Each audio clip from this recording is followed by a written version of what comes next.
Middle east में जंग का नया मैदान सजने लगा है। सीरिया में असद शासन के धराशायी होने के बाद इजराइल के इरादे बुलंद हैं और अब इराक उसकी हिटलिस्ट में है। इसका खौफ इराक में मौजूद ईरान के प्रॉक्सी चरमपंथियों को सताने भी लगा है। दरअसल इजरायली पीएम बेंजामिन नेतन्याहू ने 3 महीने पहले ही इराक को वार्निंग सिग्नल भेज दिया था।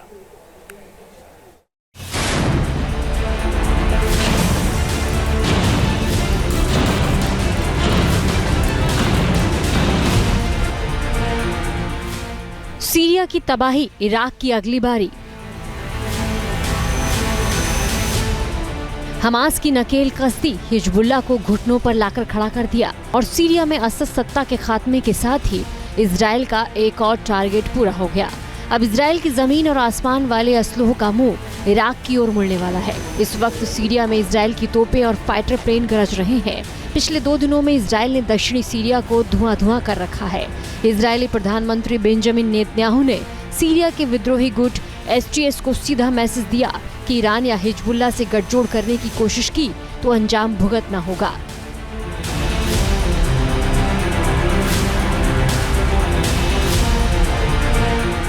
दरअसल सीरिया के इन विद्रोहियों की गिरेबां को अपने चंगुल में रखकर नेतन्याहू इराक को भी चेतावनी जारी कर रहे हैं। इसकी 2 बड़ी वजहें हैं। पहली वजह ग्रेटर इजराइल के सपने को जमीन पर उतारना और दूसरी वजह है इराक में मौजूद मिलिशिया ग्रुप को ईरान का समर्थन।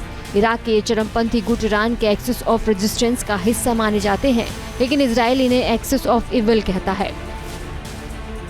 अब सवाल है कि इजराइल इराक के अंदर सर्जिकल स्ट्राइक कब और कैसे करेगा। वैसे इजराइल की तैयारियों को लेकर कोई किंतु परंतु नहीं है और सीरिया ने इजराइल को इसका मौका भी दे दिया है।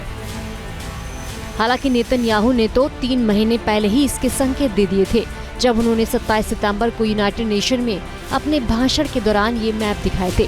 नेतन्याहू ने उस दिन दुनिया के सामने 2 मैप रखे थे। इन नक्शों के ऊपर लिखा था द ब्लेसिंग और द कर्स। नेतन्याहू के इस मैप का मकसद हम आपको बताएंगे, लेकिन पहले इराक के शिया मौलानाओं का खौफ सुनिए। ये मौलाना इराक को आगाह कर रहे हैं कि सीरिया के बाद इराक का ही नंबर आने वाला है।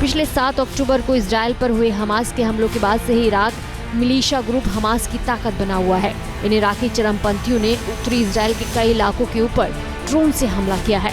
इराक को अपने हमलों का निशाना बनाने के लिए इजराइल सीरिया में पावर वैक्यूम का भी इंतजार कर रहा था। यही वजह है कि 3 महीने पहले नेतन्याहू ने यूनाइटेड नेशन में मैप के जरिए दुनिया को समझाने की कोशिश की थी कि ईरान, सीरिया और यमन के साथ साथ इराक भी दुनिया के लिए एक अभिशाप है।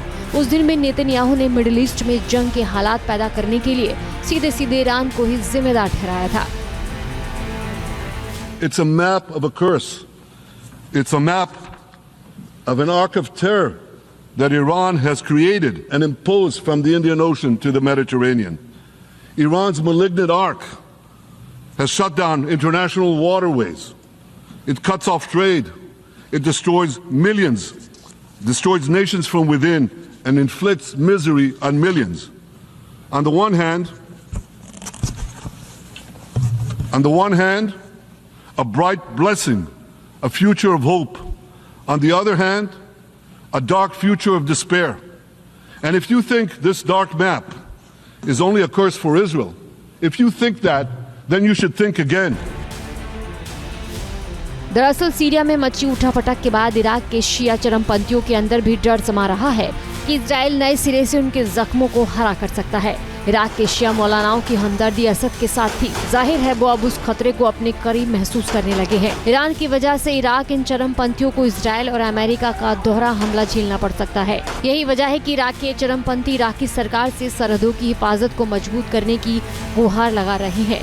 इन चरमपंथियों के बड़े नेताओं में शुमार मुक्तादा अल सद्र ने माइक्रो ब्लॉगिंग साइट एक्स पर नेतन्याहू के इरादे को औपनिवेशिक और आतंकी करार दिया है।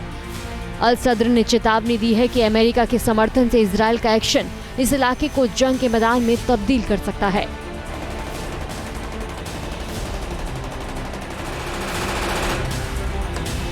दरअसल इराक में शिया मिलिशिया का एक गुट है जो अमेरिका के खिलाफ हथियार उठाए हुए है।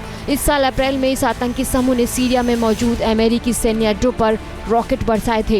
इराक के इन आतंकियों पर अमेरिका की नजर बनी हुई है। सीरिया में अभी भी करीब 900 अमेरिकी सैनिकों की तैनाती है। नेतन्याहू ने जो नक्शा दुनिया को दिखाया है वो इजराइल की अगली पुख्ता प्लानिंग का हिस्सा है। इस लिहाज से देखें तो सीरिया के बाद जल्द ही मिडिल ईस्ट में जंग का नया सेंटर इराक बनने जा रहा है। Team news nation.